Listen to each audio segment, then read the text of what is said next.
오늘 본문에 보면 1절에 이런 말씀이 있습니다. 형제 사랑하기를 계속해라.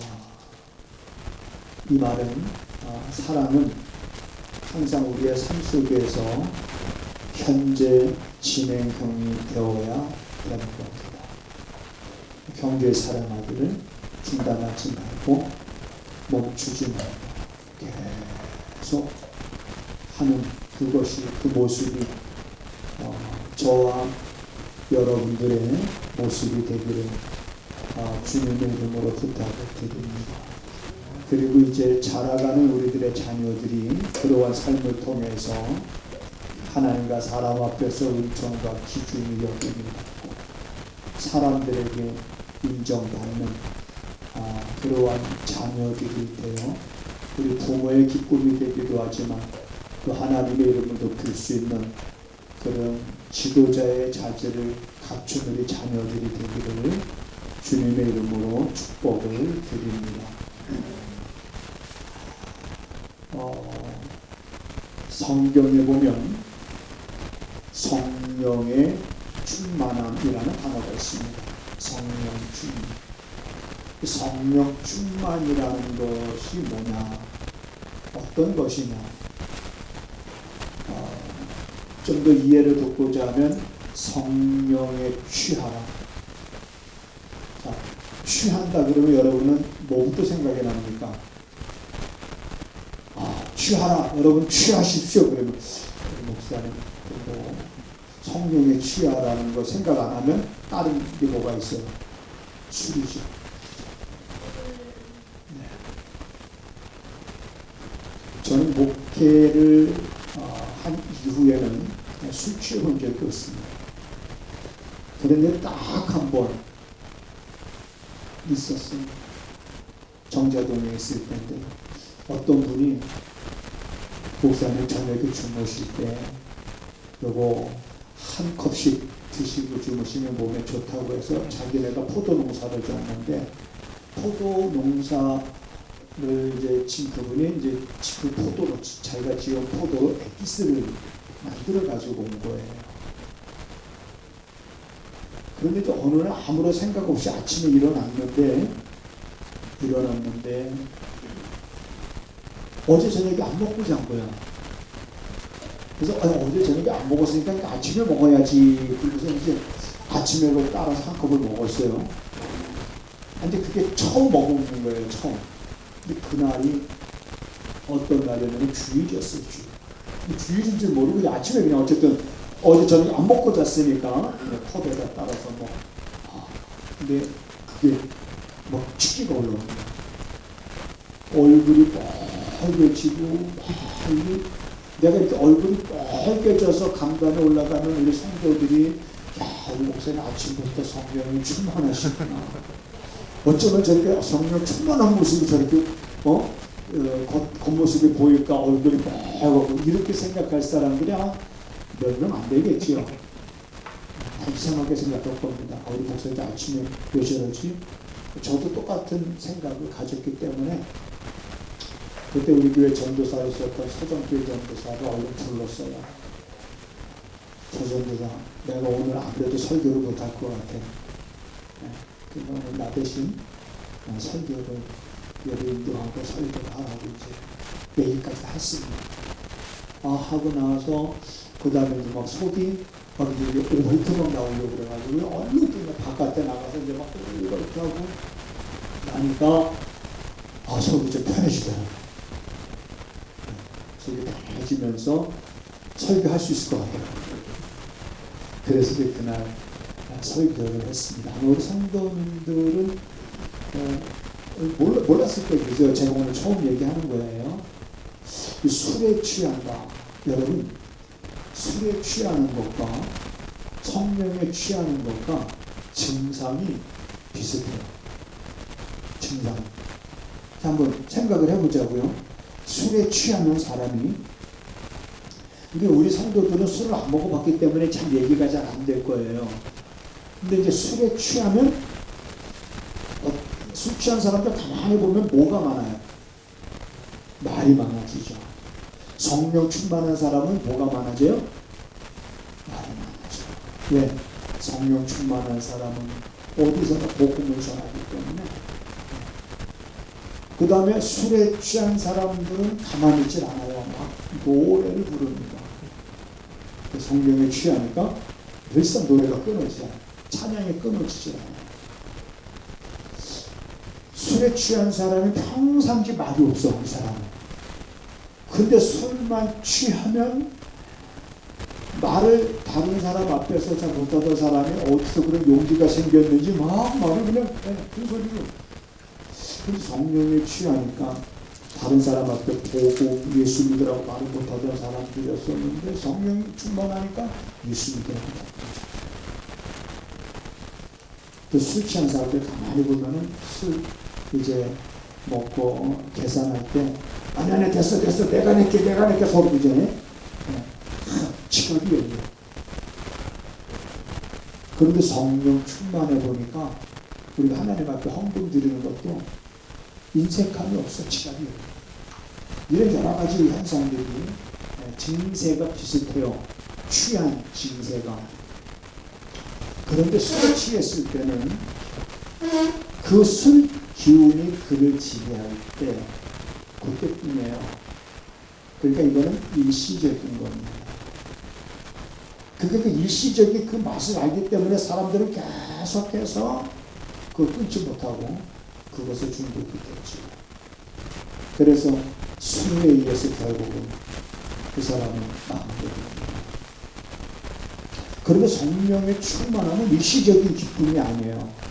지속적인 기쁨. 계속적으로 지속적으로 일이 잘 될 때나 안 될 때나 힘들 때나 그렇지 않을 때나 평안이 없어요. 그러면 여러분이 생각할 때 술 취하는 게 낫겠어요? 성령에 취하는 삶이 낫겠어요? 어떤 게 낫겠어요? 그렇죠. 여기서 감히 누가 술 취하는 게 낫겠다고 말할 사람이 없죠. 그런데 그럼에도 불구하고 왜 사람들은 성령에 그 취하려고 하지 않냐고 많은 사람들이 왜 이게 술에 취하여 사느냐? 이 성령에 취한 삶의 맛을 모르기 때문에 어떤 게 더 좋은 거냐라고 말했을 때 이게 더 좋다라고 하는 확신이 없기 때문에 그래요. 그러나 그 확신이 있는 사람은 여러분 술을 찾지 않습니다. 일시적인 거 찾지 않습니다. 성령의 그 충만함을 경험한 사람은 자꾸 그걸 사모하게 되고 그걸 찾게 되고 그걸 잃어버렸다가도 다시 그 복을 위해서 부르짖게 되고 기도하게 되고 그래서 더 좋은 것을 사람은 선택을 하는 거죠. 미워하면서 사는 것이 나을까? 사랑하면서 사는 것이 나을까? 사람을 미워하면서 사는 게 나을 것 같아? 아니면 사랑하면서 사는 게 나을 것 같아?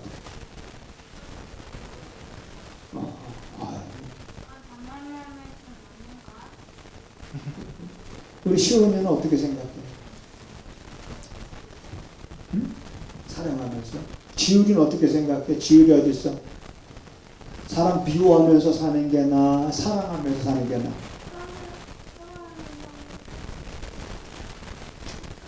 자, 당연히 사람들에게 이런 질문을 하면 정답이 정해져 있어요.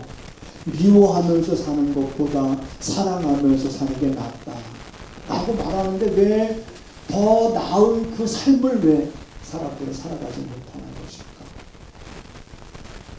미워하면서 사는 것보다는 사랑하면서 사는 게 훨씬 나은데 왜 그 훨씬 나은 삶을 왜 내가 선택을 하지 못하는 거야? 왜 그렇게 안 살고 자꾸 사람을 미워하고 그 다음에 사람을 증오하고. 지훈아, 질문을 하나 할 테니까 알 것 같아서 정답을 알아맞히면 목사님이 지훈이가 뭐 사달라고 하는 거 아빠한테 사주라고 할게.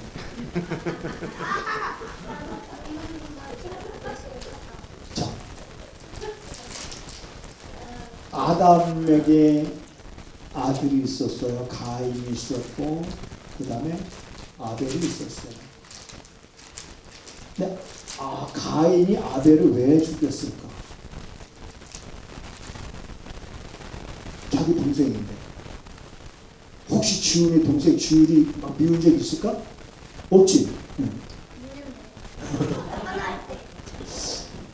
가인이 왜 자기 동생 아벨을 죽였지?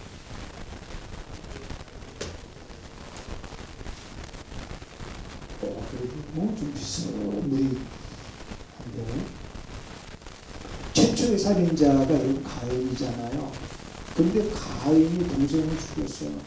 그것도 그냥 죽인 게 아니라 돌로 쳐서 죽였어요. 가온이는 시온의 동생이 미울 때가 있어? 없지?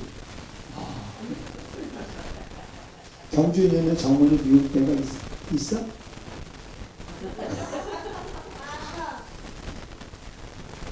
네. 미울 때가 여러분 왜 없겠습니까? 그 여러분들이 저한테 질문할 수도 있어요. 목사님은 그러면은 목사님의 자녀들 미울 때가 있어요? 이렇게 물을 수 있죠. 있어요. 미울 때가 있죠. 그런데 막 죽이고 싶을 정도로 미운 그런 건 아니잖아요. 그죠? 그런데 이 가인은 왜 동생을 그렇게 돌로 쳐서 죽였을까? 자, 그 내용은 우리가 창세기에 나옵니다만 여러분들이 다 잘 알고 있을 것 같아서 자, 가인이 아벨을 미워하기 시작을 합니다. 왜 미워하냐면 하나님이 아벨의 제사는 연락하고 자기가 드리는 제사는 연락하지 않아. 이건 아까 지우리가 잠깐 우리 얘기를 했어요. 하나님이 자기보다 아벨을 더 사랑하시는 거.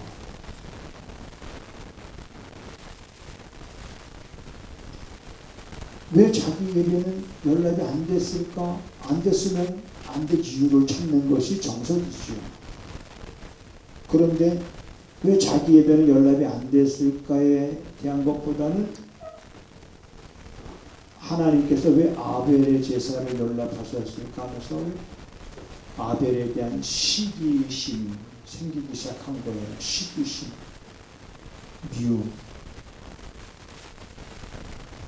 그런데 그 여러분, 미움은요, 우리가 빨리 처리해버리지 않으면 우리 안에서 자꾸 커집니다. 그래서 이 미움에 커지다 보면 그런 일을 행하게 되는 거죠. 그래서 하나님이 가인에게 뭐라고 말씀하시냐면 이렇게 말씀하셨어요. 가인아, 너는 내 마음속에 지금 갖고 있는 죄의 소원을 다스려라. 그랬어요. 다스려라. 뭘 다스려라? 죄의 소원. 그 죄의 소원이 뭐예요? 아벨에 대한 미움과 시기와 증오와 이런 죄의 소원이 걷잡을 수 없을 만큼 이 속에서 커져가는 거예요. 이것까지는 여러분 우리가 큰 문제라고 보기보다는 사람이니까 얼마든지 그럴 수 있다라고 일반적으로 우리가 생각을 합니다. 얼마든지 그럴 수 있다. 그러나 거기서 뭐가 문제가 되냐면 하나님이 그 죄의 소원을 다스려라 라고 말했는데 가인은 그걸 다스리지 못했습니다. 죄의 소원을 다스리지 못한 결과로 자기 동생을 그렇게 처참하게 돌로 죽이는 최초의 살인자가 된 겁니다. 다스려라. 따라서 하시겠습니다. 죄의 소원을 다스리자. 죄의 소원을 다스리자. 자, 미움, 다툼, 시기, 질투 버리고 우리가 찬양할 때 미움, 다툼, 시기, 질투 버리고 우리 서로 사랑해. 그럼 미움, 다툼, 시기, 질투를 버려야 돼. 이게 다스리는 거야. 자기 마음을 다스리는 거야.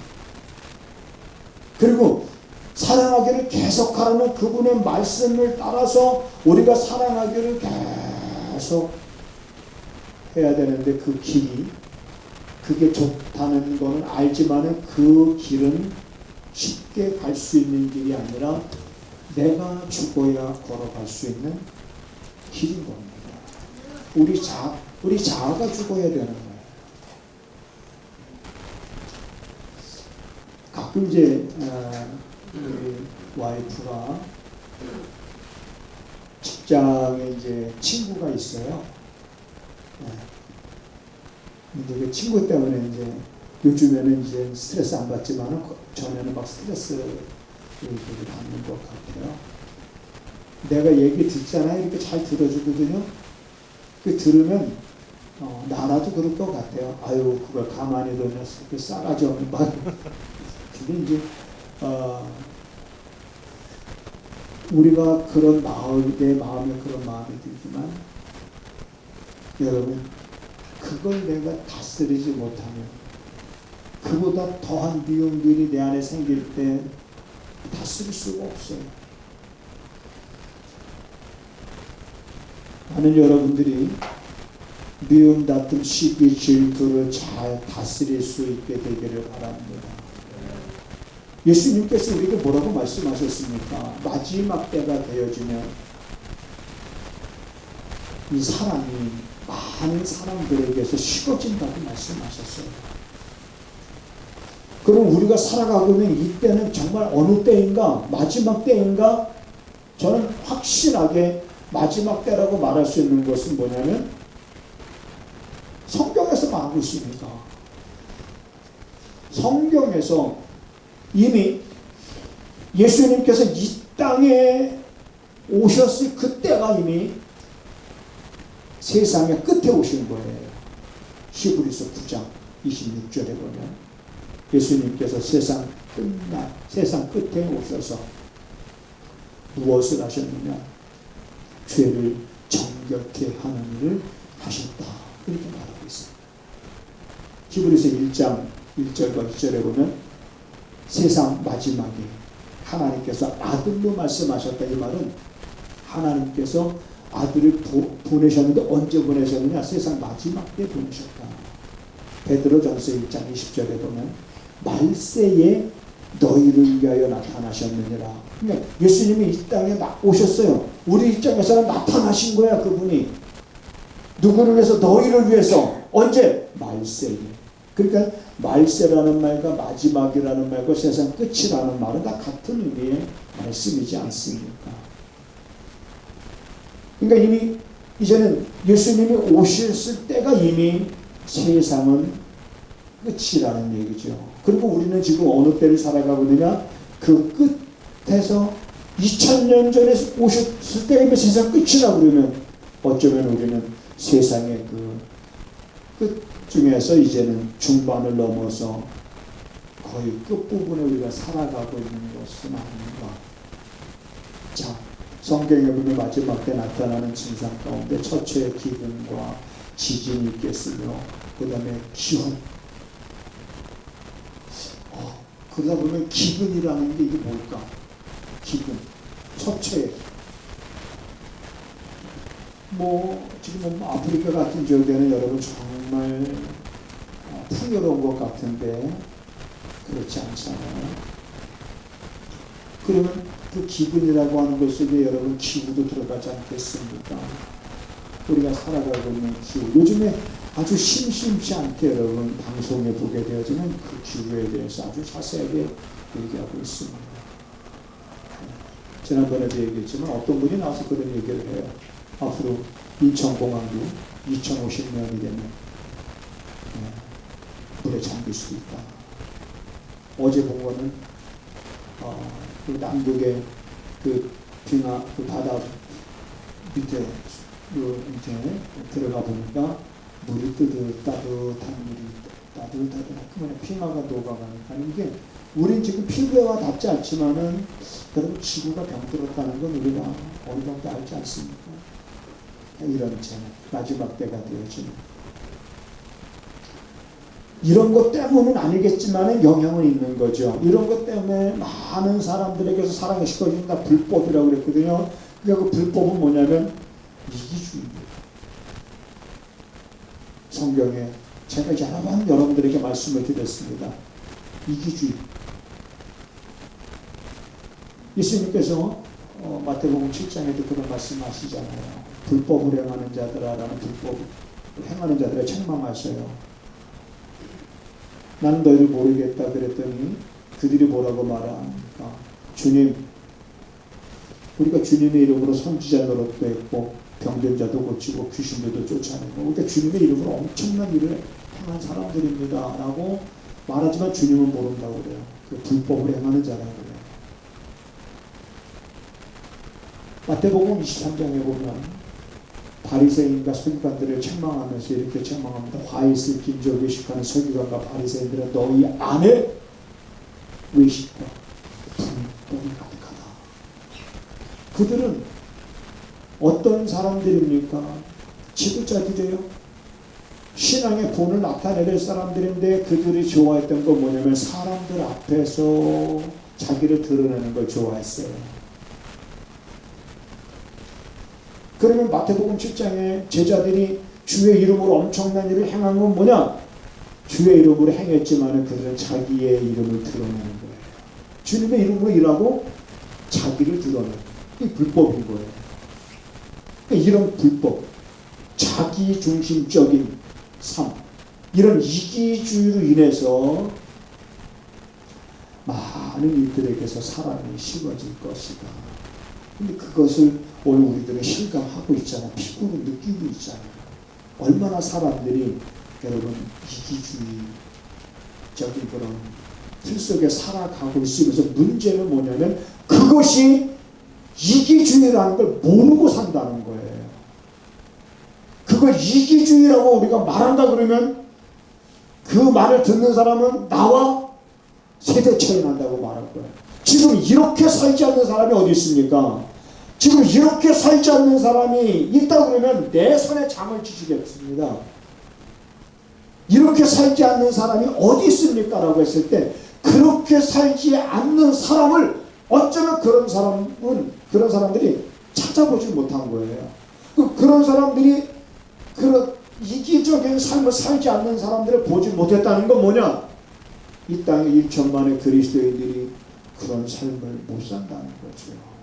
우리가 그런 삶을 살아가고 있다고 하면 그들이 못 볼 리가 없잖아요. 그러니까 이건 다시 말하면 교회 안에도 여러분 이기주의 물결이 얼마나 거센지 모른다는 거예요. 이게 오늘 우리가 살아가고 있는 지금 우리의 이 땅이 몸살을 앓고 있는 거고 이 땅에 세워진 하나님의 교회라고 하는 교회가 문제가 아니라 그 안에 있는 사람들이 문제고 자 이런 가운데 오늘 우리들에게 선포되어지는 말씀들은 뭐냐? 형제 사랑하기를 계속해라. 왜 하나님은 우리에게 이렇게 왜 사랑하라고 말했을까? 물론 좋지요. 사랑하면서 산다는 거. 그렇지만 사랑하면서 살기보다는 미워하면서 사는 길이 더 쉬워. 미워하면서 사는 게 내 속이 더 편해. 사랑하면서 살려고 하니까 더 고통스러워.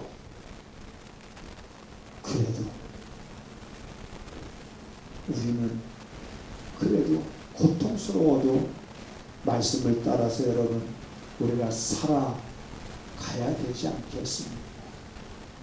그래서 오늘 본문에 보니까 이런 말씀들이 있는 거예요. 형제 사랑을 계속하고 손님 대접하기를 잊어버리지 말고 열심히 손님 대접하기를 힘쓰고 3절에 보면은 자기도 함께 갇힌 것 같이 그러니까 나는 갇히지 않았지만은 저렇게 갇힌 자들을 생각하라는 거예요. 생각하면서 저 갇힌 자들이 얼마나 힘들까 저렇게 또 학대를 당하는 사람들이 얼마나 어려울까 그들을 생각해 보란 말이에요. 그렇다면은 무리하게 어떤 일을 행하라는 것이 아니라 생각해보면 그래도 내가 내 형편과 지금 내 상황에서 내가 할 수 있는 일들이 있지 않겠는가. 그것뿐만 아니라 4절에서는 이 혼인의 귀여디라고 하는 말은 침소로 더럽히지 말고, 5절에 돈을 사랑하지 말고 있는 바를 족하게 여기. 그럼 돈을 사랑하지 말고 결국 여기서 말하고 있는 게 뭐냐면 내가 너희들을 떠나지 않냐고, 내가 너희들을 버리지 않냐고. 그러니까 너희들은 나를 떠나지 않냐고 나를 버리지 않는 그분은 누구지? 그분을 우리가 사랑하고 그분을 사랑하면서 살았던 사람들이 누구냐? 너희들을 가리켰고 너희들에게 말씀을 전했던 그들의 종말이 어땠는지 한번 너희들이 봐라. 그리고 그들의 믿음을 너희들이 본받아서 살아라. 이렇게 이제 10절에 말씀하고 있는 거예요. 바울은 고린도 교회에게 이렇게 말합니다. 너희는 사랑을 나타내라 이렇게 말합니다. 이게 무슨 말이었냐면 이 고린도 교회가 예루살렘 교회가 굉장히 어려웠었어요. 기근으로 인해서. 그런데 고린도 교회가 돕겠다고 했지만 말로만 한 거예요. 그거 실행하지 않은 거예요. 그래서 너희가 그때 돕기로 했던 것들을 실행을 해라. 1년이 지나도 말로 했던 걸 지키지 않은 고린도 교회를 향해서 바울은 그렇게 말합니다. 너희 사랑을 그들에게 나타내라. 요한일서 3장 18절에서 말과 혀로만 너희가 사랑하지 말라. 내가 너희를 사랑한 같이 너희도 서로 사랑 가운데서 행하라. 에베소서 5장 2절에서 말하고 있는 거죠. 또 고린도전서 13장에 보면 그런 말이 있잖아요. 천사의 말을 할지라도, 천사의 말을 할지라도 사랑이 없으면 아무것도 아니라는 거예요. 사랑이 없는 것은 울리는 괭가리에 불과. 그러니 여러분, 우리가 살아가면서 잃어버리지 말아야 될 것이 바로 뭐냐면, 아까 우리가 찬양 가운데서도 그런 가사가 있잖아요. 내 안에 사랑이 흐르는, 하나님의 사랑이 내 안에서 이렇게 흘러가는. 근데 이 길이 여러분 정말 넓은 길이 아니라는 걸 많이 깨닫게 됩니다. 좁은 길인데요. 내 힘으로가 아니라, 그렇기 때문에 우리는 성령의 충만. 아까도 우리가 또 오늘 드렸던 찬양에 보면은 성령에 관한 찬양을 드렸지 않습니까? 성령의 도우심을 받아서. 예수님의 제자들이 여러분 사도행전을 중심으로 해서 봤을 때 완전히 달라졌어요. 예수님이 이제 부활하시기 전, 십자가에 달려 돌아가시기 전에 예루살렘에 올라갈 땐 제자들이 노상에서 서로 의논했던 게 뭐냐면, 야, 이제 예수님이 왕이 되면 이제 우리가 누가 더 높은 자리를 차지하겠느냐, 그렇게 의논했던 제자들이에요. 그리고 예수님이 십자가에 달려 돌아가시자 예수님이 부활할 거라는 것을 꿈에도 생각하지 않았어요. 예수님이 부활할 것을 말씀하셨음에도 불구하고 그 말씀을 믿고 기다린 사람들이 없었습니다. 다 흩어졌죠. 그리고 흩어졌던 자들을 예수님이 찾아가서 만나서 그들을 얘기하고, 엠마오로 가던 두 제자들은 그분이 말씀하실 때 우리 마음이 그때 좀 뜨겁지 않았었느냐, 이런 경험도 서로 나누자. 자, 그러면서 사도행전에서 이제 성령을 경험하잖아요. 드디어 이 땅에 성령이 임하시잖아요. 그 이후부터가 뭐냐면 성령 시대입니다. 성령 시대, 다른 말로 은혜 시대, 다른 말로 교회 시대. 교회가 시작이 돼요. 교회가 세워지기 시작하고 은혜 받기 시작하고 수천 명씩 사람들이 복음이 전해질 때 은혜 받지 않습니까? 그리고 제자들이 예수 이름으로 각들 병든 자들을 고치고, 그래서 나면서부터 걷지도 못했던 성전 비문에 앉아있던 안진뱅이를 베드로와 요한이 고쳤어요. 베드로와 요한이 기도하는 시간에 그들이 기도하러 가는데 성전 묘문에 앉아있던 안진뱅이가 그들을 향해서 부고를 하잖아요. 그때 여러분 그 길을 베드로가 한두 번 다녔겠습니까? 그리고 그 안진뱅이를 한두 번 만났겠습니까? 무조건 또 많지는 않겠죠. 근데 유독 그날은 성령께서 그 마음을 움직이시는 거잖아요. 베드로 마음에 그런 감동이 오는 거잖아요. 자기한테 구걸하는 저 소경, 자기가 죽어 먹는 거야. 그러니까 은과 네가 나한테 요구하는 금과 은은 없다. 그러나 내게 있는 것, 내게 주는 것 나사렛 예수의 이름으로 일어나 걸으라 했을 때 안진뱅이가 일어났잖아요. 과거 같았으면은 사람들이 딱 안진뱅이가 일어난 걸 보고 사람들이 누가 저 안진뱅이를 저렇게 일으켰느냐 고쳤느냐 저 사람이다 그러면서 사람들이 다 누구 주목했어요? 베드로로 주목했어요. 과거 같았으면 베드로가 얼마나 뿌듯했겠습니까? 맞습니다. 제가 한 겁니다. 그러면서 얼마든지 자기를 높일 수 있는 기회가 되죠. 사람들 앞에. 근데 베드로가 달라졌어요. 너희가 어찌하여 나를 주목하느냐. 사람들이 자기를 다 주목할 때 사람들은 주목을 받으려고 하는 거예요. 그러니까 주목을 받으려고 하니까 문제가 생기는 겁니다. 사람들이 자기를 주목할 때 그때 조심해야 돼요. 사람들. 베드로는 사람들이 자기를 주목하니까 너희가 어찌하여 나를 주목하느냐. 너희가 어찌하여 내가 이 안진뱅이를 고친 것처럼 왜 나를 주목하느냐. 내가 고친 것이 아니라 너희들이 십자가에 못 박아 달려 돌아가서 예수께서 예수의 이름으로 이 안진뱅이가 고침을 받은 것이다 하면서 그들의 시선을 누구에게로 향하게 합니까? 예수님에게로 향하게 하잖아요. 이게 우리 성도의 삶인 거예요. 내가 왜 사랑으로 행하며 살아야 됩니까? 그들의 시선을 예수에게로 향하게 하기 위한 것입니다. 그러한 의도가 있는 것입니다.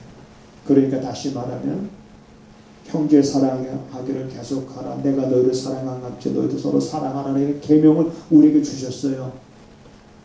그분의 의도는 두 가지입니다. 여러분들이 행복한 삶을 살아가기 위한 그러한 의도가 있습니다. 내가 사랑하지 않고 미워하면 누가 스트레스를 받아요? 자기가 계속 스트레스 받는 거예요.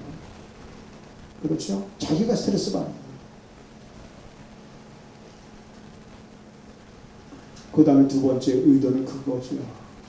바로 그 시선을 누구에게로? 예수에게로 향하게 하기 위한 것. 자, 여러분 이제 우리가 살아가고 있는 세상은 그렇게 살면 바보 소리 듣습니다. 그렇게 살면 멍청하다는 소리 들을 수 있고 융통성 없는 사람이라는 소리 들을 수 있고 사람들이 얕잡을 수 있고요. 그렇게 살면 사람들이 바보 취급할 수 있고 손가락질 할 수 있습니다. 아이고, 그래도 따라서 하시겠습니다. 그러할지라도 그렇습니다. 그러할지라도 우리 그렇게 살아야 됩니다. 왜? 이 땅에 사는 것이 전부가 아니잖아요. 끝이 아니잖아요. 세상 것 얻으려고 산다 그러면 그렇게 살 필요 없습니다. 세상 것 얻기 위해서 세상 것 얻는 것이 목적이면 그렇게 살 필요가 없겠죠. 그러나 우리는 세상의 것은 썩지 아니할 것이 아무것도 없습니다. 다 썩. 운명하시는 분들을 보면은 세상의 것 가지고 가는 사람은 하나도 없고 이 땅에 썩지 아니한 것이 하나도 없다는 걸 우리가 알잖아요. 그러니까 저희들의 믿음을 본받으라고 말하는 것은 이들은 그렇게 안 사는 거예요. 이들은 어떻게 살았습니까? 예수를 믿다가 악형을 받았어요. 악형을 받았지만 구차히 그 악형을 면하려고 애쓰지 않았어요. 악형을 면하려고 손쓰지 않았어요. 악형을 면하려고 내버려 주지 않았어요. 자기의 육신의 생명을 구걸하려고 픽업하지 않았어요. 악형을 받았으니 악형을 받은 대로 그냥 사는 거예요. 이게 히브리서 11장에 믿음의 사람들의 모습을 히브리서 저자가 우리에게 소개하고 있잖아요. 저희의 믿음을 본받아라. 그것 가운데 사랑을 계속해서 행하는 현재 진행이에요. 나는 여러분 안에 이런 사랑이 식지 않고 샘물처럼 자꾸 이 사랑이 솟아나는 여러분 그런 삶. 순간순간 고민이 생기고 갈등이 생길 때도 있습니다. 정말 견딜 수 없는 갈등이 올 때도 있어요. 그런 견딜 수 없는 갈등 속에서도 최후의 선택은 주님이 기뻐하시는 길을 여러분이 선택한다. 여러분의 고민과 갈등 속에서 그 고통스럽지만은 그러나 그 가운데서도 여러분들이 하나님이 기뻐하시는 것을 선택하고 살아가려고 몸부림치는 그러한 여러분의 삶에 그분이 우리에게 필요한 것들은, 우리에게 있어야 될 것들은 있게 하셔서 부족함 없게 하는 은혜도 경험하면서 더 우리의 입술로 그분의 이름을 높이고 찬양하는 여러분의 삶이 되게 주님의 이름으로 축복을 드립니다.